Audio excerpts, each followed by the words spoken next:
గత 2 రోజులుగా వైఎస్ జగన్మోహన్ రెడ్డి గారిని అడ్డుకుంటాం, అది చేస్తాం, ఇది చేస్తాం అని చెప్పి మాట్లాడినటువంటి రాప్తాడు ఎమ్మెల్యే సునీత గారు ఈరోజు షాక్‌కు గురైందని చెప్పాలి. మాజీ ముఖ్యమంత్రి వైఎస్ఆర్‌సీపీ పార్టీ అధినేత వైఎస్ జగన్మోహన్ రెడ్డి గారు అనంతపురం జిల్లా రాప్తాడు నియోజకవర్గం రావిగిరి మండలం పాపిరెడ్డిపల్లెకు కురుబు లింగమయ్య వైఎస్ఆర్‌సీపీ పార్టీ కార్యకర్తను తెలుగుదేశం పార్టీ నాయకులు హత్య చేసినందున ఆ కుటుంబాన్ని పరామర్శించడానికి జగన్మోహన్ రెడ్డి గారు వస్తే, పోలీసులు లేకపోతే ఇంకొకరు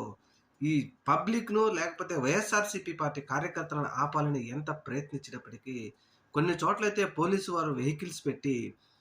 వీళ్ళందరిని ఆపాలని చూస్తే, వీళ్ళు బండ్ల మీద వస్తే ఆ బండ్లు అక్కడ పెట్టేసి, పొలాల మీద, చేల మీద, గొట్ల మీద, గట్ల మీద, రాళ్ళ మీద పరిగెత్తుకుంటూ